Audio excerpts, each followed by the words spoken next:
দর্শক আসসালামু আলাইকুম। একটা উপজেলার নির্বাহী কর্মকর্তা কতটা জনপ্রিয়তা থাকলে এবং কতটা ভালোবাসা পেলে উপজেলাবাসী গলায় ফুলের মালা পরিয়ে বিদায় জানায় চোখের জলে। আবার একজন উপজেলার নির্বাহী কর্মকর্তা যিনি দুর্নীতির দায়ে এলাকাবাসী মানববন্ধন এবং বিক্ষোভ করে তাকে অপসারণের দাবিতে। কথা বলছিলাম সুনামগঞ্জের বিশ্বম্বরপুর উপজেলার নির্বাহী কর্মকর্তা মফিজুর রহমানকে নিয়ে। সুনামগঞ্জের বিশ্বম্বরপুর উপজেলার নির্বাহী কর্মকর্তাকে অপসারণের দাবিতে মানববন্ধন এবং বিক্ষোভ করেছে এলাকাবাসী। রোববার বেলা 11:30টায় উপজেলা কারেন্টের বাজারের বোয়ালিয়া চত্বর থেকে বিশ্বম্বরপুর উপজেলাবাসীর একটি ব্যানারে এই মানববন্ধন কর্মসূচি পালন হয়। মানববন্ধনে বক্তারা জানান, পতিত সরকারের আমলে পদায়ন পাওয়া ইউনো মফিজুর রহমান বিশ্বম্বরপুর উপজেলার পর্যটন ধ্বংস করে দিয়েছে। বিভিন্ন অনিয়ম, স্বেচ্ছাচারী ও দুর্নীতির মাধ্যমে অবৈধ কোটি কোটি টাকা মালিক হয়েছেন তিনি। এমনও অভিযোগ রয়েছে তিনি এই পর্যটন কেন্দ্র যেমন ধ্বংস করে দিয়েছে, এলাকায় দুর্নীতির একটি আঁকড়া বসিয়েছে।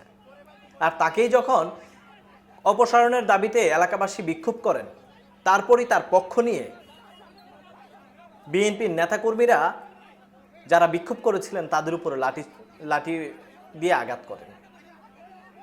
এমন একটি ঘটনা ঘটেছে। কারেন্টের বাজারে মানববন্ধন শেষে বিক্ষোভ মিছিল করে উপজেলার পরিষদের প্রাঙ্গণে যাওয়ার পথে ওই এলাকায় মাল্টিপারপাস নামের একটি উপজেলার সাবেক আগে যিনি ছিলেন ইউনো জাদিদুর রহমান, তিনি করে গিয়েছিলেন এলাকার উন্নয়নের স্বার্থে। সেই মাল্টিপারপাস সেন্টারের সামনে গেলেই বাধা দেয় বিএনপির বিভিন্ন অঙ্গ সংগঠনের নেতাকর্মীরা। এ সময় লাঠিসোঁটা ও দেশীয় অস্ত্র দিয়ে হামলা চালায় তারা। পরে দুপক্ষের মধ্যে দাওয়া পাল্টা দেওয়া হয়। এক সময় সাংবাদিকদের দিকে তেড়ে আসে ক্যামেরা ছিনিয়ে নেওয়ার চেষ্টাও করেন হামলাকারীরা। আপনারা চিন্তা করতে পারেন, একজন ইউনো যখন দুর্নীতির দায়ে এলাকাবাসী যখন মানববন্ধন করেন অপসারণের দাবিতে, সেই সময় বিএনপির নেতাকর্মীরা এসে যারা মানববন্ধন করেছে তাদের উপরে লাঠিসোঁটা দিয়ে আঘাত করেন বা হামলা করেন। এই ধরনের একটি ন্যাক্কারজনক ঘটনা ঘটেছে। তবে উপজেলার বিএনপির আহ্বায়ক রাজু আহমেদ তিনি বলছিলেন যে আওয়ামী লীগের দোসররা বিভিন্ন ছদ্মনামের ব্যানার নিয়ে উপজেলা সদরের বিশৃঙ্খলা সৃষ্টি করতে চেয়েছিলেন। বিএনপির কর্মীরা বাধা দেয়। এই সময় হাতাহাতির ঘটনা ঘটেছে।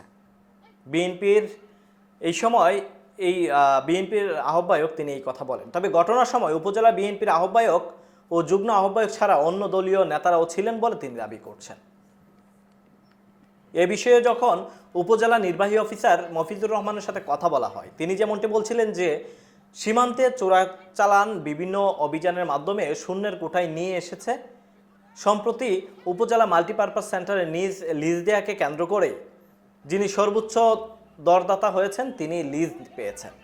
এ নিয়ে সংক্ষুব্ধ কিছু জনতা যারা আসলে এই লিজ পাননি, তারাই আসলে এই ধরনের একটি বিশৃঙ্খলার চেষ্টা করে। তবে এখন প্রশ্ন হলো, আমি বাংলাদেশের একজন নাগরিক হিসেবে যখন দেখব কারো দুর্নীতির অভিযোগ রয়েছে বা কোনো সমস্যা রয়েছে, আমি মানববন্ধন করতেই পারি, বিক্ষোভ করতেই পারি।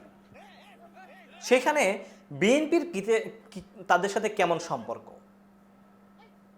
বিএনপির নেতাকর্মীরা কেনই বা এই উপজেলা নির্বাহী কর্মকর্তার পক্ষ নিয়ে যারা আন্দোলন করেছে তাদেরকে কেন লাঠিসোঁটা দিয়ে হামলা করবে?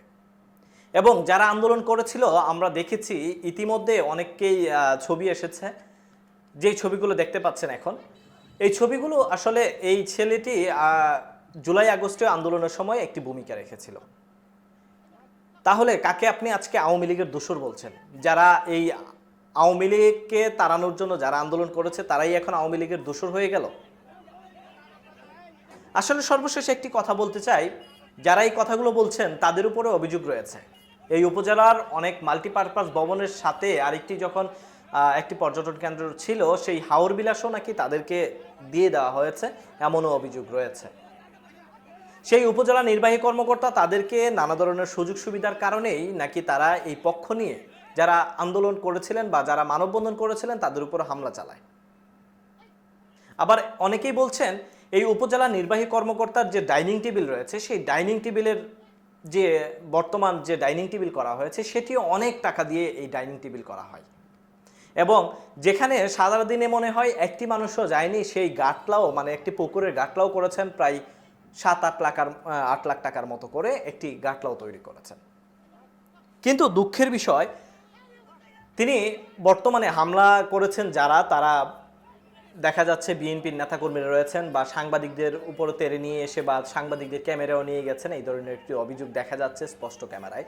আপনাদেরকে আমি একটু দেখাতে চাই। দেখুন, সাংবাদিক যখন কাজ করছিলেন, সাংবাদিক যখন তার দায়িত্ব পালন করছিলেন, তখন তারা এসে এই সাংবাদিকের ক্যামেরাও হাত থেকে কেড়ে নিয়ে যায়। এখন যাকে দেখতে পাচ্ছেন তিনি হচ্ছে সুনামগঞ্জের জেলা প্রতিনিধি 71 টেলিভিশনের। সেই 71 টেলিভিশনের প্রতিনিধির ক্যামেরাও কিন্তু হাত থেকে কেড়ে নিয়ে যায়। তাহলে আমি বর্তমানে একটা কথাই বলতে চাই, নির্বাহী কর্মকর্তার সাথে বিএনপির যে বর্তমান যে সম্পর্ক, সেটিকে আসলে কেমন সম্পর্ক বলে মনে করছেন? আমার কথা হচ্ছে, মানববন্ধন করতে পারে, তাদের সাথে কথা বলে উপজেলা প্রশাসন কথা বলবে বা জেলা প্রশাসন আছে, ডিসি মহোদয় আছে, তারা কথা বলবে। এইখানে বিএনপির নেতাকর্মীরা এসে তাদের উপর লাঠিসোঁটা দিয়ে দেশীয় অস্ত্র নিয়ে হামলা করার কারণটা কি? এটি কি আসলে তাদের এই বিএনপির নেতাকর্মীরা যে কাজটি করেছেন সেটি কি আসলে কতটা ভালো মনে করছেন বা কতটা আসলে বাংলাদেশ সামনের দিকে কতটা নিরাপদ মনে করছেন? ইতিমধ্যে অনেকেই মন্তব্যে লিখছেন যে বিএনপি ক্ষমতায় আসার আগে যেভাবে তারা এই ধরনের কর্মকাণ্ড করছেন, তাহলে ক্ষমতায় আসলে কি এর চেয়ে ভয়াবহ কিছু করতে পারে? আসলে দর্শক, সবকিছুর পর একটা কথা বলতে চাই, উপজেলা নির্বাহী কর্মকর্তার উপর দীর্ঘদিন যাবৎ বেশ কিছু অভিযোগ রয়েছে। তবে উপজেলাবাসী দীর্ঘদিন যাবৎ নীরব থাকার ফলে তিনি উপজেলার যে মাল্টিপারপাস ভবন ছিল বা উপজেলার যে বেশ কিছু পর্যটন তৈরি করা হয়েছিল, সেগুলো ধ্বংস হওয়ার ফলে সাধারণ মানুষের একটি আক্ষেপের জায়গা থেকে এটি প্রতিবাদ করা হয়েছিল। আবার এমনও জানা যাচ্ছে যে এই উপজেলা নির্বাহী কর্মকর্তা নানা ধরনের দুর্নীতির মাধ্যমে কোটি কোটি টাকা তিনি আত্মসাৎ করেছেন বা কোটি কোটি টাকার মালিকও হয়েছেন। কিন্তু আমার প্রশ্ন হলো, এইখানে সাধারণ মানুষ যখন মানববন্ধন করছে, বিক্ষোভ করছে, তখন বিএনপির নেতাকর্মীরা কেন লাঠিসোঁটা নিয়ে তাদের উপরে হামলা করতে হবে? এবং যারা এই জুলাই আন্দোলনে অংশগ্রহণ করেছিলেন, প্রধান ভূমিকা পালন করেছেন, তাদেরকে কেন বিএনপির উপজেলা আহ্বায়ক রাজু আহমেদ তিনি কেনই বা বলছেন যে তারা আওয়ামী লীগের দোসর? তাহলে কি সাধারণ মানুষ যেমনটি বলছিলেন বা আমরা যখন সাধারণ মানুষের সাথে কথা বলি তাদের কথাই সত্যি হয়ে গেল? আমরা প্রায় সময় জানতে চাই যে আগামী নির্বাচনে কাদের হাতে দেশ নিরাপদ। তাহলে কি এটা আবারও প্রমাণিত হয় যে কার হাতে নিরাপদ বা কিভাবে দেশটাকে সামনে পরিচালনা করবে? সাধারণ মানুষ কি তার নিজের মতামত প্রকাশ করতে পারবে না? কেনই বা উপজেলা নির্বাহী কর্মকর্তার পক্ষ নিয়ে বিএনপির নেতাকর্মীরা কেনই বা তাদের উপরে হামলা করবে? দর্শক, এই ছিল এই সুনামগঞ্জের সর্বশেষ। তবে সুনামগঞ্জের যারা আসলে এই হামলার শিকার হয়েছেন বা যারা মানববন্ধন করেছিলেন, তারা একটু পরেই শুনেছি তারা সংবাদ সম্মেলন করবেন। সংবাদ সম্মেলন করে বিস্তারিত জানাবেন। পরবর্তী সংবাদ সম্মেলনে কি হয় না হয় আপনাদের সামনে অবশ্যই জানাবো।